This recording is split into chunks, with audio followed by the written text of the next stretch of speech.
আগামী প্রজন্মের জন্য গড়ে তুলুন সবুজ পৃথিবী, বিশ্ব নেতাদের প্রতি প্রধানমন্ত্রীর আহ্বান। সীমান্তে বেড়েছে সংক্রমণ, 7 জেলা লকডাউনের সুপারিশ, করোনায় আরও 34 মৃত্যু।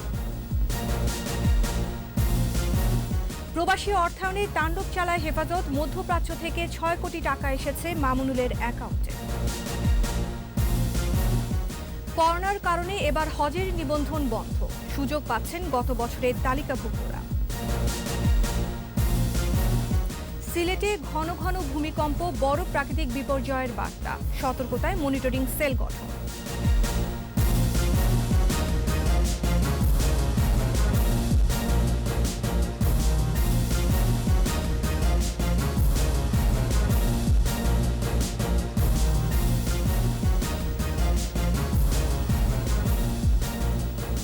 শুনছিলেন ফার্স্ট সিকিউরিটি ইসলামী ব্যাংক লিমিটেড সংবাদ শিরোনাম।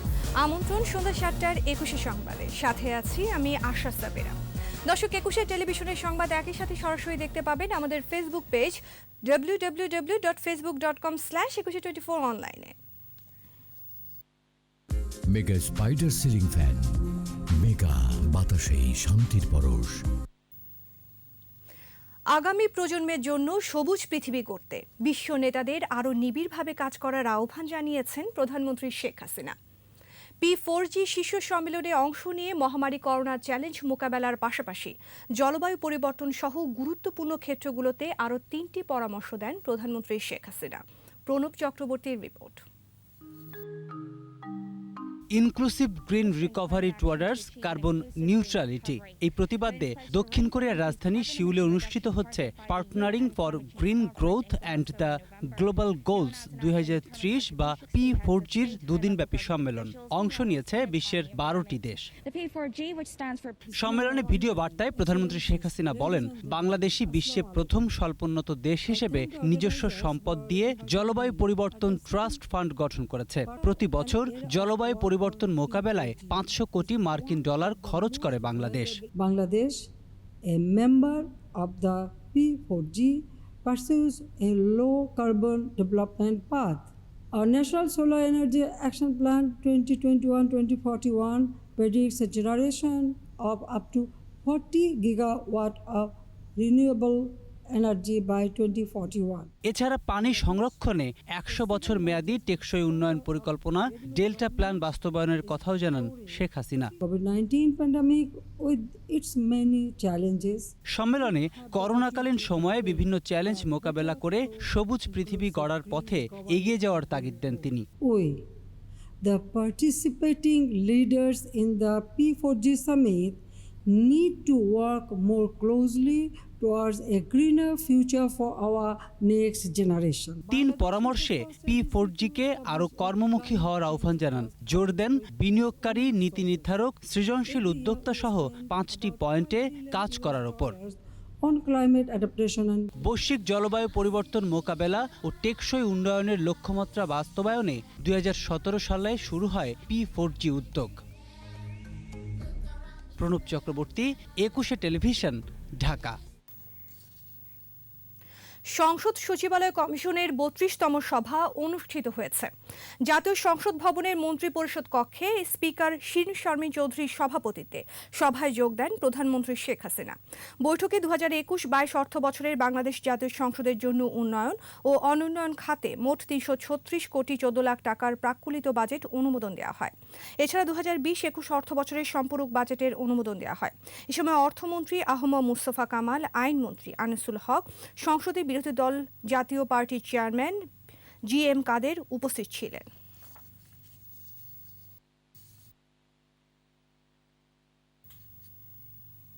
লোকাল ট্রান্সমিশন বেড়ে যাওয়ায় সীমান্ত এলাকার 7 জেলায় লকডাউনের সুপারিশ করেছে স্বাস্থ্য অধিদপ্তরের বিশেষজ্ঞ কমিটি।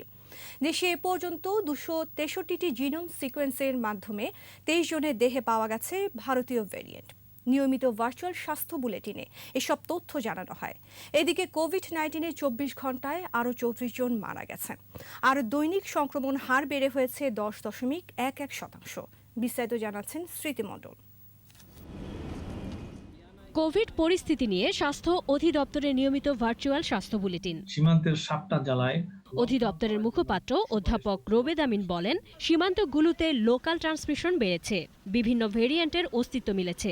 তাই নওগাঁ, নাটোর, সাতক্ষীরা, যশোর, রাজশাহী, কুষ্টিয়া ও খুলনায় লকডাউনের সুপারিশ করেছে বিশেষজ্ঞ কমিটি। তো সীমান্তবর্তী এইসব স্থানগুলোতে বৈধ ছাড়াও অবৈধভাবে অনেক ধরনের লোকজন আমাদের এখানে আসে। আমাদের চারদিকেই ভারত রয়েছে এবং তাদের মাঝখানে যোগাযোগটা অনেকভাবে বিদ্যমান। কিছু কিছু স্থানে এমনও আছে শুধু নৌকার মাধ্যমেও যোগাযোগ সম্পন্ন হয় চাঁপাইনবাবগঞ্জ থেকে অন্য জায়গাতে।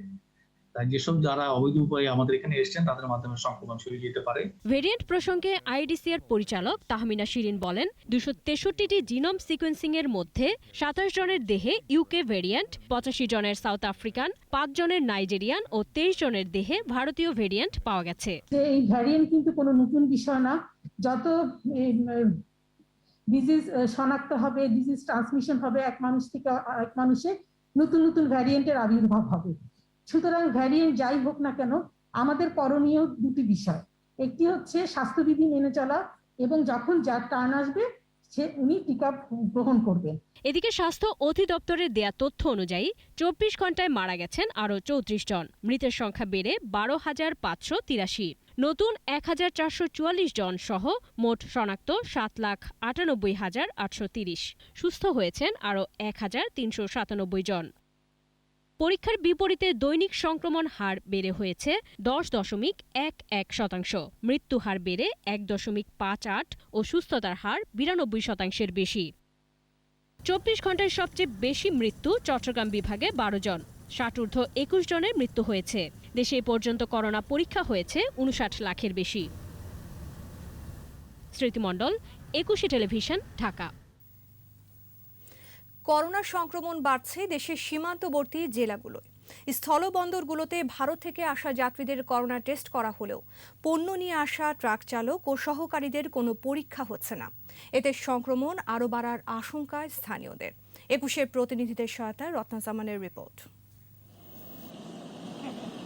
করোনা সংক্রমণ ও মৃত্যু বেড়ে যাওয়ায় আতঙ্ক দেখা দিয়েছে রাজশাহী ও চাঁপাইনবাবগঞ্জ সহ সীমান্তবর্তী জেলাগুলোতে। রাজশাহী মেডিকেল কলেজ হাসপাতালের করোনা ইউনিটে একদিনে সর্বোচ্চ 12 জনের মৃত্যু হয়েছে। তাদের মধ্যে 7 জনই চাঁপাইনবাবগঞ্জের। মৃত 8 জন করোনা পজিটিভ, 4 জন মারা যান উপসর্গ নিয়ে। বিশেষ লকডাউনের 6ষ্ঠ দিনেও চাঁপাইনবাবগঞ্জে মানা হচ্ছে না স্বাস্থ্যবিধি। স্থলবন্দরে ভারতীয় পণ্যবাহী চালক ও তাদের সহকারীরা চলাফেরা করছেন অবাধে। হিলি স্থলবন্দরে ভারত ফেরত যাত্রীদের করোনা পরীক্ষা করা হলেও পণ্যবাহী ট্রাক চালক ও সহকারীদের নেই পরীক্ষার ব্যবস্থা। ভারত থেকে যে ড্রাইভারগুলি আসছে বাংলাদেশে, সেটাকে চেকপোস্টে কিংবা ইন্ডিয়াতে কোনো চেক না করেই তাদেরকে এখানে পাঠানো হচ্ছে। পূর্বে যেখানে 200 থেকে 180 গাড়ি প্রবেশ করতে, সেখানে মাত্র 80 গাড়ি নিয়ে আমরা এখন আমদানি রপ্তানি পরিচালনা করতেছি। 7 দিনের বেশি সময় ধরে বন্দরে অবস্থান করছে পণ্যবাহী ট্রাকগুলো। এই কারণে প্রতিদিনই বাড়ছে সংক্রমণের হার। 31 তারিখের পর থেকে ভারতীয় ট্রাক ড্রাইভার এবং হেল্পার যারা প্রবেশ করছে তাদের টেস্ট রিপোর্ট নিয়ে তারা বাংলাদেশের অভ্যন্তরে প্রবেশ করবে। মংলায় 8 দিনের কঠোর বিধি নিষেধাজ্ঞা চলছে। উপজেলা নির্বাহী কর্মকর্তা জানান, বন্দরে বিভিন্ন জাহাজ আসে, নাবিক ও সংশ্লিষ্টরা বিভিন্ন কারণে শহরে ঘোরাফেরা করায় বাড়ছে সংক্রমণ আশঙ্কা। মাইকিং করে জানিয়েছি তারা যেন কোনোভাবেই এখানে ল্যান্ড না করতে পারে। আমরা ইতিমধ্যে কয়েকজনকে অর্থদণ্ড দিয়েছি যারা মাস্ক পরিধান করেনি তাদেরকে। ভারতে আটকে পড়া বাংলাদেশিরা ফিরে আসায় চুয়াডাঙ্গায়ও বেড়েছে আতঙ্ক। রত্নাজামান, 21 টেলিভিশন। আবারও বাড়ল করোনা সংক্রমণ রোধে চলমান বিধিনিষেধের মেয়াদ। 30 মে থেকে 6 জুন মধ্যরাত পর্যন্ত মেয়াদ বাড়িয়ে প্রজ্ঞাপন জারি করেছে মন্ত্রিপরিষদ বিভাগ। 5 এপ্রিল প্রথম বিধিনিষেধ আরোপের পর 8মবারের মতো বাড়ল মেয়াদ। জনস্বাস্থ্যের কথা বিবেচনায় নিয়ে করোনা সংক্রমণ পরিস্থিতির বাস্তবতায় মেয়াদ বেড়েছে বলে প্রজ্ঞাপনে উল্লেখ রয়েছে। সর্বশেষ প্রজ্ঞাপনের শর্তগুলো বলবৎ রাখার সাপেক্ষে এই বিধিনিষেধ কার্যকর থাকবে। এদিকে ভারতের সঙ্গে সীমান্ত বন্ধের মেয়াদ আরও 14 দিন বাড়ানোর সিদ্ধান্ত হয়েছে।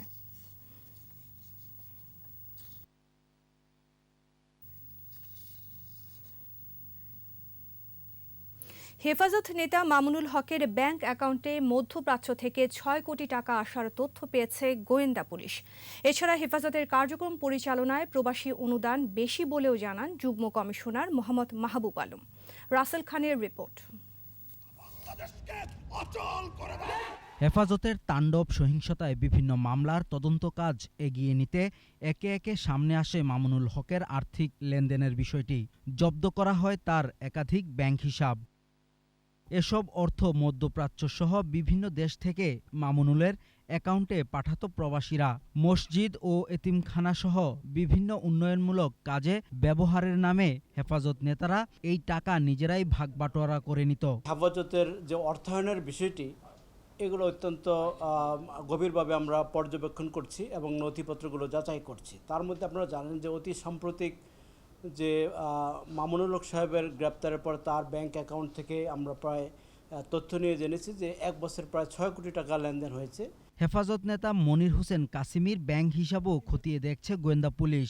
মাদ্রাসা টাকা দেখা যাচ্ছে হেফাজতের কর্মকাণ্ডে ব্যবহার করছে, কিংবা রোহিঙ্গার টাকা সেগুলো তাদের মতো ব্যবহার করছে। এছাড়া অনেক টাকা, বিপুল পরিমাণ টাকা তারা আবার তসরুপ করছে বা তারা এর ভিতরে বন্টন করে নিয়ে যাচ্ছে নিজেরা। হেফাজতের মোট 17টি মামলার তদন্ত করছে গোয়েন্দা পুলিশ।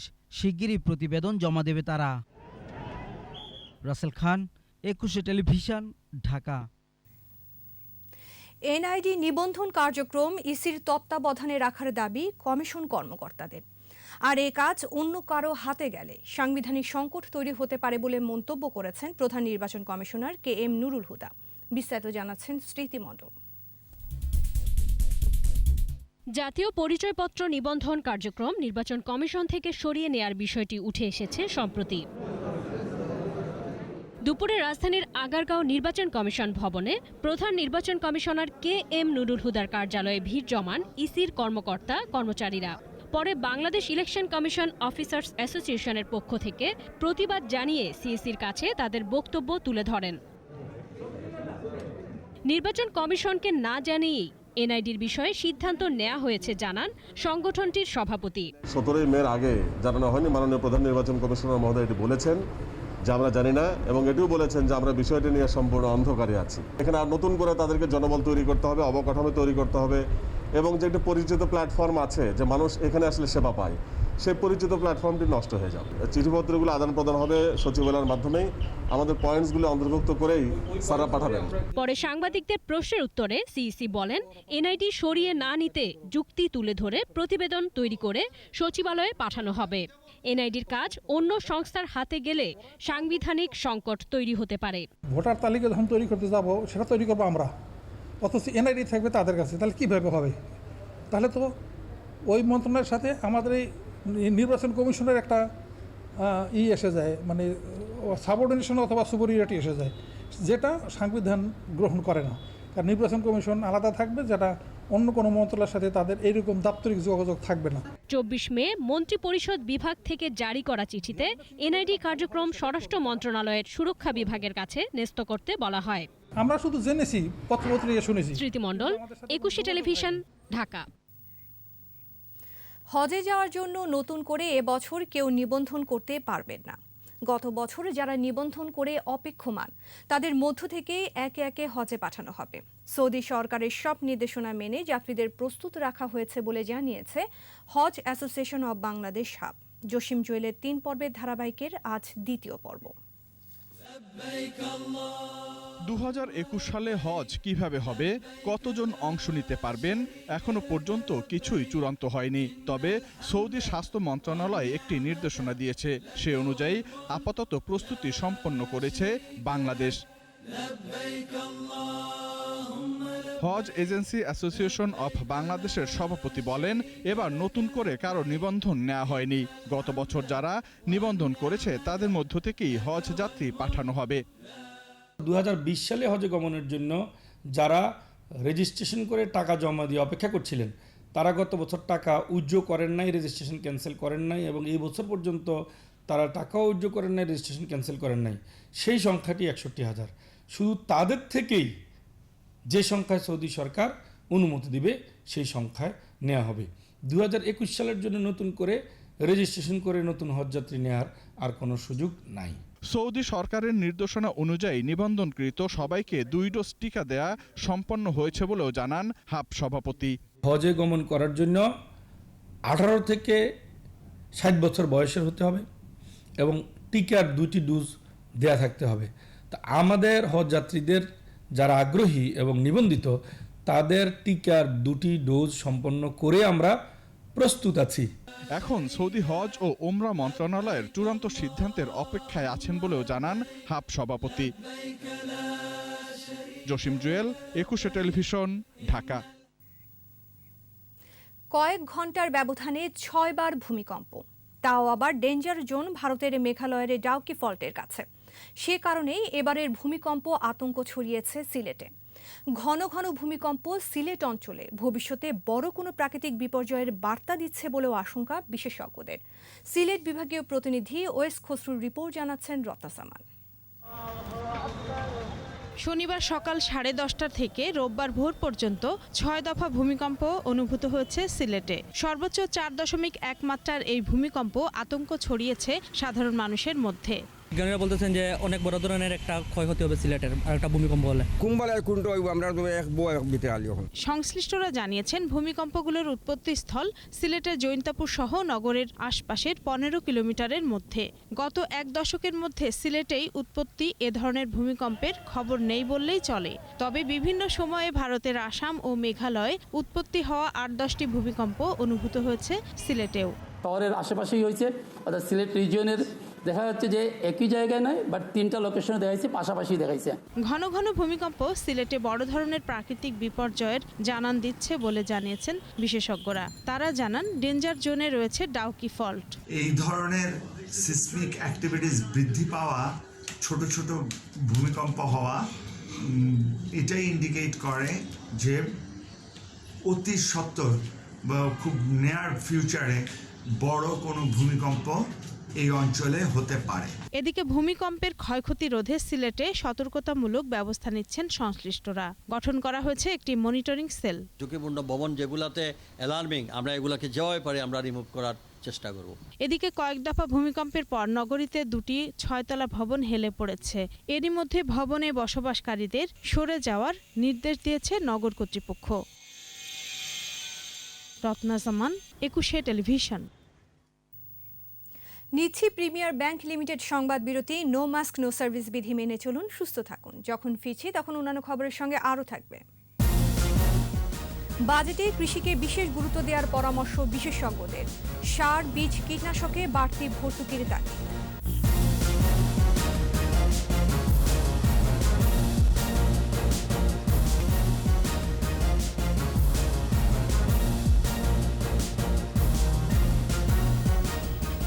আবারও আমন্ত্রণ সন্ধ্যা 7টার 21 সংবাদে।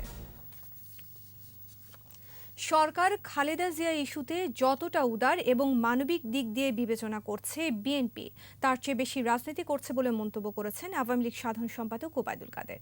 সরকারি বাসভবনে নিয়মিত ব্রিফিংয়ে তিনি এসব কথা বলেন। সরকার বেগম জিয়ার ইস্যুতে যতটা উদার ও মানবিক দিক দিয়ে বিবেচনা করছে বিএনপি, তার চেয়ে বেশি রাজনীতি করছে। প্রতিহিংসার রাজনীতি সরকার করে না। প্রকৃতপক্ষে বিএনপির অস্থিমজ্জায় রয়েছে প্রতিহিংসা ও অহিষ্ণুতা, এটাই তাদের ইতিহাস। সেনাবাহিনীর শক্তি ব্যবহার করে ক্ষমতা দখল করলেও সেই সেনাবাহিনী রক্ষা করতে পারেনি জিয়াউর রহমানকে। আর এখন দলটির নেতারা সরকারের বিরুদ্ধে অসত্য তথ্য দিয়ে বিভ্রান্তি ছড়াচ্ছে এমন অভিযোগ তথ্য ও সম্প্রচার মন্ত্রী ডক্টর হাসান মাহমুদের।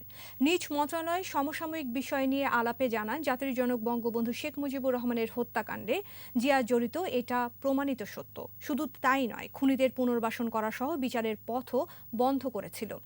যে খুনতন্ত্র, ত্রাসের রাজত্ব জিয়া ও তার স্ত্রী খালেদার হাত ধরে চালু হয়েছিল, সে বিশ্বাস থেকে বের হয়ে আসতে পারেনি দলটির নেতারা। অবৈধভাবে বিএনপির জন্ম এবং বিএনপির যে সমস্ত রাজনীতিবিদ আজকে উচ্চ গলায় কথা বলেন, এরা সবাই জিয়াউর রহমানের ভাড়া করা রাজনীতিবিদ বেশিরভাগই। তাদেরই একজন হচ্ছেন মির্জা ফখরুল ইসলাম আলমগীর সাহেব। মির্জা ফখরুল ইসলাম আলমগীর সাহেব আজকে সেখানে গিয়ে বলেছেন কথা বলার অধিকার নাই। সকালবেলা একবার সরকারের বিরুদ্ধে বিষোদ্গার করেন, বিকেলবেলা একবার সরকারের বিরুদ্ধে বিষোদ্গার করেন, আর বলেন কথা বলার কোনো অধিকার নাই। বিএনপি চেয়ারপারসন খালেদা জিয়ার জ্বর এখন নিয়ন্ত্রণে, জানিয়েছেন দলের মহাসচিব মির্জা ফখরুল ইসলাম আলমগীর। বিএনপির প্রতিষ্ঠাতা জিয়াউর রহমানের 40তম মৃত্যুবার্ষিকী উপলক্ষে সমাধিতে শ্রদ্ধা নিবেদন শেষে ফখরুল আরও বলেন, আওয়ামী লীগ গণতান্ত্রিক রাষ্ট্র ব্যবস্থা ধ্বংস করে একদলীয় শাসনের পথে হাঁটছে। গণতন্ত্র পুনরুদ্ধারে গোটা জাতিকে ঐক্যবদ্ধ হওয়ারও আহ্বান জানান বিএনপি মহাসচিব। আমাদের যে গণতন্ত্র, সেই গণতন্ত্রকে হরণ করা হয়েছে। আমাদের যে মুক্ত সমাজ ব্যবস্থা থেকে হরণ করা হয়েছে, মুক্ত সাংবাদিকতা থেকে হরণ করা হয়েছে, এবং একটা নির্যাতনমূলক নিবর্তনমূলক একটা শাসন ব্যবস্থা চাপিয়ে দেওয়া হয়েছে। এইখান থেকে মুক্তি পাওয়ার জন্যে আমাদের সকলকে একযোগে কাজ করতে হবে। তার জ্বরটা নিয়ন্ত্রণে এসে গেছে এবং তারা আশাবাদী হয়ে উঠেছেন যে এই জ্বর হয়তো বা আর আসবে না, কারণ তারা প্রয়োজনীয় চিকিৎসা দিচ্ছেন। আর্থিক প্রশাসনিক কার্যক্রমে স্বচ্ছতা ও জবাবদিহিতা নিশ্চিতকরণে ব্লকচেইন সবচেয়ে কার্যকর প্রযুক্তি বলে জানিয়েছেন তথ্য ও যোগাযোগ প্রতিমন্ত্রী জুনায়েদ আহমেদ পলক। দুপুরে বাংলাদেশ কম্পিউটার কাউন্সিল অডিটোরিয়ামে ব্লকচেইন অলিম্পিয়াড বাংলাদেশ 2021-এর বিজয়ীদের হাতে পুরস্কার তুলে দেন প্রতিমন্ত্রী। প্রতিযোগিতায় 50টি বিশ্ববিদ্যালয় থেকে 256টি দল রেজিস্ট্রেশন করে। পরে 40টি দলকে চূড়ান্ত পর্যায়ে মনোনীত করে সেরা 10 দলকে বিজয়ী ঘোষণা করা হয়, যারা 8 থেকে 10 অক্টোবর ঢাকায় আন্তর্জাতিক ব্লকচেইন অলিম্পিয়াডে অংশ নেবে।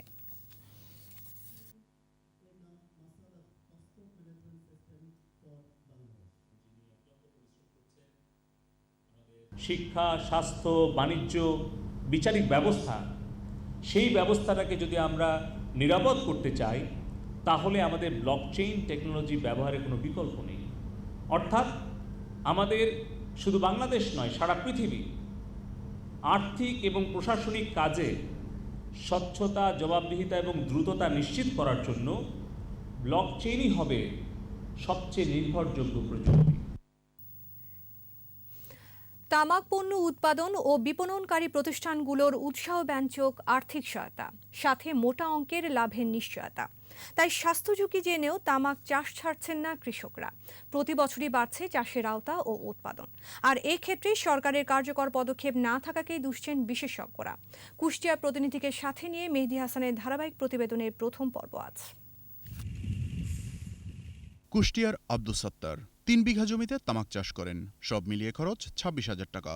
ফসল পরিচর্যায় বিঘা প্রতি 2,500 টাকা করে অগ্রিমও পেয়েছিলেন তামাক কোম্পানি থেকে। মৌসুম শেষে তামাক বিক্রি করে পান 55,000 টাকা। এবার তামাকের দাম মোটামুটি ভালো ছিল, লস হয়নি, লাভই হয়েছে। তামাকে একটু বেশি লাভ পাইছে। আখ ছিল 3 বিঘা আখ ছিল, তো এবার সুগার মিল বন্ধ হয়ে গেল।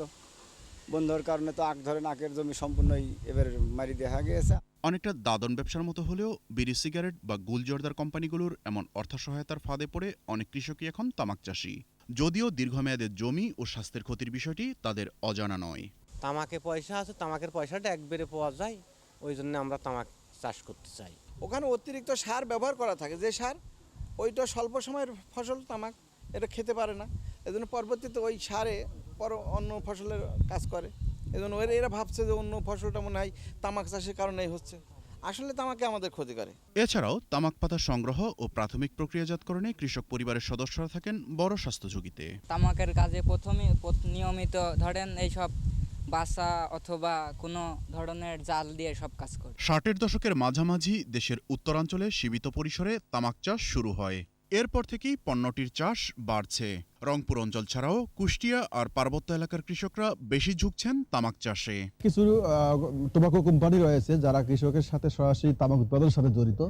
বিশেষ করে তামাক উৎপাদনের জন্য কৃষককে তারা সরাসরি ইনসেন্টিভ দেয়। মার্কিন প্রতিষ্ঠান ওয়াও আমো স্ট্যাটস বলছে 1960 সাল পর্যন্ত তামাক উৎপাদনে একচ্ছত্রাধিপত্য ছিল যুক্তরাষ্ট্রের। মাত্র 12 বছরের মাথায় চীনের কাছে শীর্ষস্থান হারায় দেশটি। 2018 সালে চীন প্রথম, ব্রাজিল দ্বিতীয়, ভারত তৃতীয়, আর তামাক চাষ নিয়ন্ত্রণ করে যুক্তরাষ্ট্র নেমে যায় 4র্থ স্থানে। এদিকে গত কয়েক বছর ধরে বহুজাতিক কোম্পানিগুলোর সাথে স্থানীয় কিছু প্রতিষ্ঠান তামাক চাষে বড় বিনিয়োগ করেছে। খাদ্যশস্যের আবাদ বাদ দিয়ে কৃষকদের উৎসাহিত করা হচ্ছে তামাক উৎপাদনে। এতে ফলও পায় কোম্পানিগুলো। তামাক উৎপাদনে তলানিতে থাকা বাংলাদেশ রাতারাতি চলে আসে শীর্ষ 20-এর তালিকায়। 2018 সালে জায়গা আরও পোক্ত হয়, স্থান পায় 12-তে। বাংলাদেশ ইকোনমিক রিভিউ ও কৃষি বিভাগ বলছে 2007-08 অর্থবছরে দেশে ৭৬,০০০ একর জমিতে ৪০,০০০ টন তামাক উৎপাদন হয়েছিল। অথচ 2017-18 অর্থবছরে তামাক চাষের আওতায় আসে 1,13,০০০ একর জমি। উৎপাদন বেড়ে দাঁড়ায় ৯১,৫৭৩ টন। বিশেষজ্ঞরা বলছেন, তামাক চাষ নিরুৎসাহিত করতে সরকারের কার্যকর পদক্ষেপ না থাকাতেই এমন পরিস্থিতি।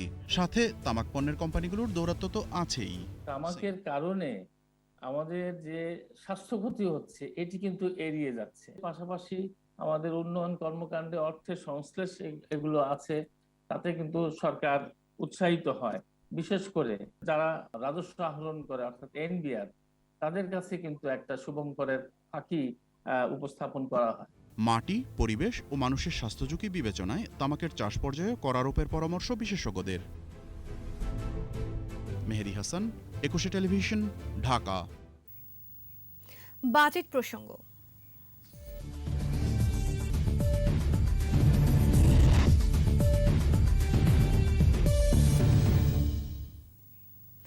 মহামারীকালে খাদ্য নিরাপত্তা নিশ্চিতের বিষয়টি রাষ্ট্রীয় অগ্রাধিকারের শীর্ষে থাকে। এখন এমনই একটি সময় পার করছে বাংলাদেশ। তাই নতুন বাজেটে কৃষিকে বিশেষ গুরুত্ব দেওয়ার পরামর্শ বিশেষজ্ঞদের। সার, বীজ, কীটনাশক ও সেচ কাজে বাড়তি ভর্তুকি নিশ্চিতেরও তাগিদ দিয়েছেন তারা। মফিউর রহমানের রিপোর্ট। করোনা মহামারীতে কৃষিখাতের অসাধারণ অবদান পরিস্থিতি মোকাবেলায় গুরুত্বপূর্ণ ভূমিকা রাখছে।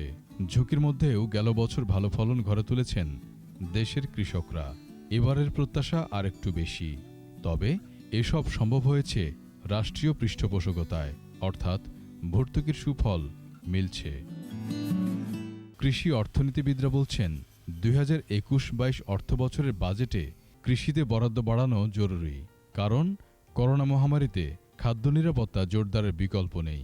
তরুণ এবং শিক্ষিত জনগোষ্ঠী যারা কৃষির সাথে যুক্ত হয়ে কৃষি বাণিজ্যিকরণ এবং বহুমুখীকরণে ভূমিকা রাখছিল, তাদের অবদানের জায়গাটি অনেকাংশে সংকুচিত হয়ে এসেছে। তাই কৃষকের হাতে স্বল্প মূল্যে সার, বীজ, কীটনাশক তুলে দেওয়ার পাশাপাশি সেচ কাজেও প্রয়োজনে ভর্তুকি নিশ্চিতের পরামর্শ তাদের। সরকারের যে ভর্তুকি কার্যক্রম আছে, বিশেষ করে সার, বীজ, কীটনাশক এবং সেচের উপরে, সেগুলো যেমন একদিকে আরও বাড়াতে হবে। ক্ষুদ্র ও প্রান্তিক জনগোষ্ঠী তারা যেন এর সুফলটা পায়, সেটা নিশ্চিত করতে হবে। এছাড়া কৃষি যান্ত্রিকীকরণ, কৃষক ও মাঠকর্মীদের প্রশিক্ষণ, পর্যাপ্ত গবেষণা ও উচ্চ ফলনশীল জাত উদ্ভাবনে বাজেটে দিক নির্দেশনা চান কৃষি অর্থনীতিবিদরা। ক্লাইমেট স্মার্ট যে টেকনোলজি আছে, সেগুলো উদ্ভাবন এবং কৃষক পর্যায়ে এই টেকনোলজিগুলোর অ্যাডপশন বাড়ানোর জন্য কৃষকদের যে প্রয়োজনীয় যে বাজেট সহায়তা, সেই বিষয়গুলোকে আমাদেরকে অবশ্যই গুরুত্ব সহকারে দেখা প্রয়োজন। চলতি বাজেটে কৃষিতে প্রায় ৯,০০০ কোটি টাকা ভর্তুকি দেওয়া হয়। এবারের লক্ষ্যমাত্রা ৯,৫০০ কোটি টাকার কাছাকাছি। মফিউর রহমান, ২১ টেলিভিশন, ঢাকা।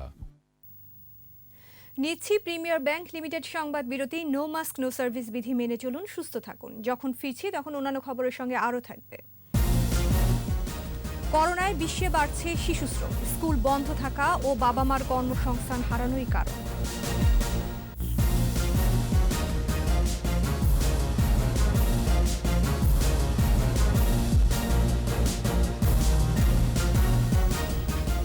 আবারও আমন্ত্রণ সন্ধ্যা ৭টার ২১ সংবাদে। সাতক্ষীরায় তৎকালীন বিরোধী দলীয় নেতা বর্তমান প্রধানমন্ত্রী শেখ হাসিনার গাড়ি বহরে হামলার মামলায় বিভিন্ন মেয়াদে সাজাপ্রাপ্ত ৭ জনের জামিন স্থগিত থাকছে। রাষ্ট্রপক্ষের আবেদনের শুনানি শেষে প্রধান বিচারপতি সৈয়দ মাহমুদ হোসেনের নেতৃত্বাধীন আপিল বেঞ্চ এই আদেশ দেন। একই সাথে হাইকোর্টের জামিনের বিরুদ্ধে রাষ্ট্রপক্ষকে 3 সপ্তাহের মধ্যে লিভ টু আপিল করতে বলা হয়েছে। 2002 সালে 30 আগস্ট সাতক্ষীরায় শেখ হাসিনার গাড়ি বহরে গুলিবর্ষণ ও বোমা বিস্ফোরণ ঘটায়। ওই দিনই কলারোয়া উপজেলা মুক্তিযোদ্ধা কমান্ডার মুসলিম উদ্দিন বাদী হয়ে মামলা দায়ের করেন।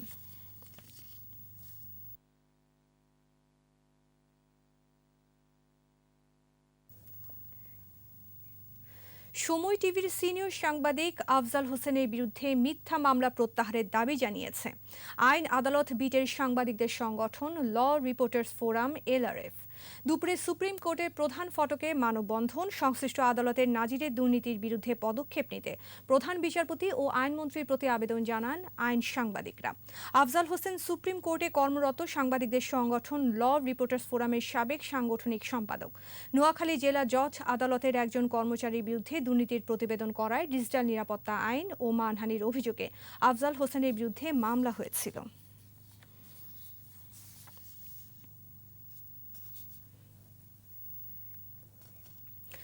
কর্মক্ষেত্র থেকে ঘনিষ্ঠতা, সুযোগ বুঝে ধর্ষণ, একই সঙ্গে মুঠোফোনে ভিডিও ধারণ, এরপর থেকে লাগাতার ব্ল্যাকমেইলিংয়ের শিকার। মাসের পর মাস ধরে চলে ধর্ষণ এবং জোর করে নগদ অর্থ আদায়। ফেসবুকে ফেক আইডি খুলেও করা হচ্ছে হেনস্থা। এদিকে এ ঘটনায় মামলা হলেও আসামিকে এখন পর্যন্ত গ্রেফতার করতে পারেনি পুলিশ। ইয়াকুব লিটনের ক্যামেরায় দীপু শিকদারের রিপোর্ট।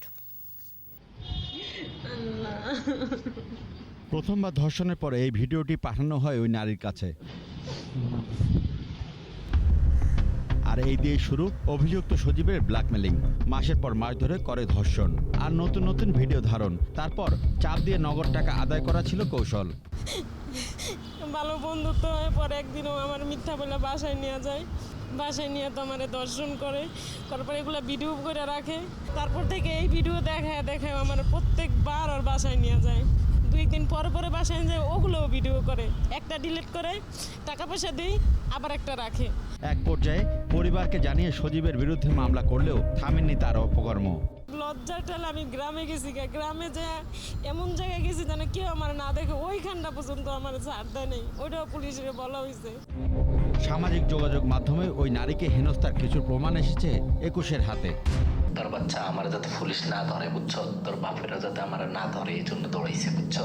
শুন, তারকা গাড়ি দিছি 50,000, আবার তারকা চেঞ্জ হয়েছে, এই গাড়ি দিছি 50,000। আর যেই বাসায় নিয়ে প্রথম ধর্ষণ করা হয় সেই বাসার এক নারীও সেদিন ধর্ষণে সহায়তা করে বলে অভিযোগ আছে। প্রথমে এড়িয়ে গেলেও পরে সেদিনে কিছু তথ্য দেয় ওই নারী। আমি দেখছি, কিন্তু হচ্ছে কি ওই সজীব ভাই করছে। অনেক চেষ্টা করেও কোনোভাবে বক্তব্য মেলেনি অভিযুক্ত সজীবের। অন্যদিকে মামলার তদন্তকারী কর্মকর্তা ফোনে তার বক্তব্য দেন। আসামি হচ্ছে একটা দুরন্তর প্রকৃতির, বিভিন্ন মেয়ের সাথে তাদেরকে হয়তো ইনফ্লুয়েন্স করে, তাদের সাথে সম্পর্ক করে তাদের এভিডেন্স রাখে দিবেন। অভিযান চালাই নোয়াখালী পর্যন্ত যায়, কিন্তু ছেলেকে নোয়াখালী দিয়ে পাওয়া যায় না। এদিকে পুলিশের মিরপুর বিভাগের ডিসি সম্পর্কের ক্ষেত্রে আরো বেশি সতর্ক হওয়ার আহ্বান জানান। আসামি ধরার জন্য আমরা চেষ্টা করতেছি, যাতে আসামি দ্রুত ধরা যায়। তো থানা পুলিশ কাজ করতেছে, ধরে ফেলা হবে। এটা যাচাই বাছাই না করে, বিশ্বস্ত মানুষের বিশ্বস্ততা অর্জন না করে, তার সম্পর্কে না জেনে আমি না তার সাথে যাব, না তার সাথে বন্ধুত্ব করব, না তার সাথে কোনো অনৈতিক কাজে জড়াবো। করোনাকালে সামাজিক অপরাধ বেড়ে যাওয়ার কারণ জানতে গবেষণার প্রতি তাগিদ দেন পুলিশের এই কর্মকর্তা। আমার মনে হয় এটা নিয়ে গবেষণার প্রয়োজন আছে। দীপু শিকদার, 21 টেলিভিশন, ঢাকা। এবার ব্যবসা বাণিজ্যের খবর।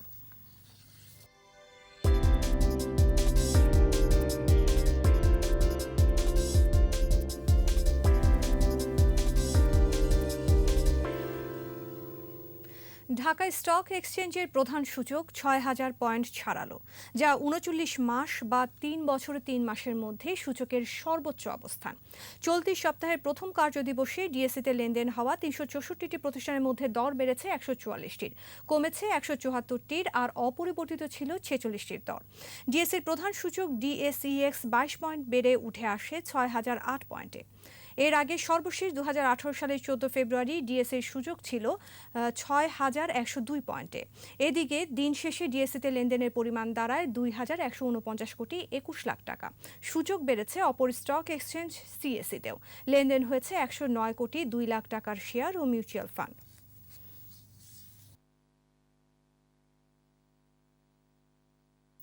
ক্যারিবিয়ান প্রিমিয়ার লিগ সিপিএলে দল পেয়েও খেলা নিয়ে অনিশ্চিত সাকিব আল হাসান। সিপিএল চলার সময় ঘরের মাঠে বেশ কিছু সিরিজ থাকায় সাকিবকে অনাপত্তিপত্র নাও দিতে পারে বাংলাদেশ ক্রিকেট বোর্ড, এমন তথ্য জানিয়েছে ক্রিকবাজ। এবারের আসরে সাকিবকে দলে ভিড়িয়েছে জ্যামাইকা তালাওয়াস। এই ফ্র্যাঞ্চাইজিটিতে তিনি 2016 ও 2017 সালে খেলেছিলেন, শিরোপাও জিতেছেন এখানে। সিপিএল মাঠে গড়াবে 28 আগস্ট, চলবে 19 সেপ্টেম্বর পর্যন্ত। সে সময় ঘরের মাঠে অস্ট্রেলিয়া, ইংল্যান্ড ও নিউজিল্যান্ডকে আতিথ্য দেওয়ার কথা বাংলাদেশের।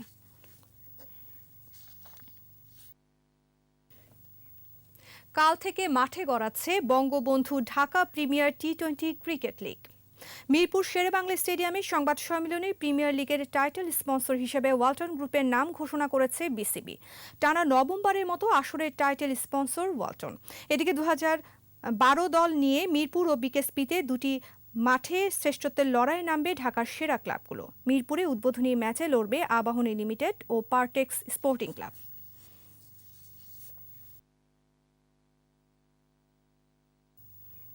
আর এরই সাথে শেষ করছি সন্ধ্যা 7টার 21 সংবাদ। যাবার আগে ফার্স্ট সিকিউরিটি ইসলামী ব্যাংক লিমিটেড সংবাদ শিরোনামগুলো আরও একবার। আগামী প্রজন্মের জন্য গড়ে তুলুন সবুজ পৃথিবী, বিশ্ব নেতাদের প্রতি প্রধানমন্ত্রীর আহ্বান। সীমান্তে বেড়েছে সংক্রমণ, 7 জেলা লকডাউনের সুপারিশ, করোনায় আরও 34 মৃত্যু। প্রবাসী অর্থায়নে তাণ্ডব চালায় হেফাজত, মধ্যপ্রাচ্য থেকে 6 কোটি টাকা এসেছে মামুনুলের অ্যাকাউন্টে। করোনার কারণে এবার হজের নিবন্ধন বন্ধ, সুযোগ পাচ্ছেন গত বছরের তালিকাভুক্তরা। সিলেটে ঘন ঘন ভূমিকম্প, বড় প্রাকৃতিক বিপর্যয়ের বার্তা, সতর্কতায় মনিটরিং সেল গঠন।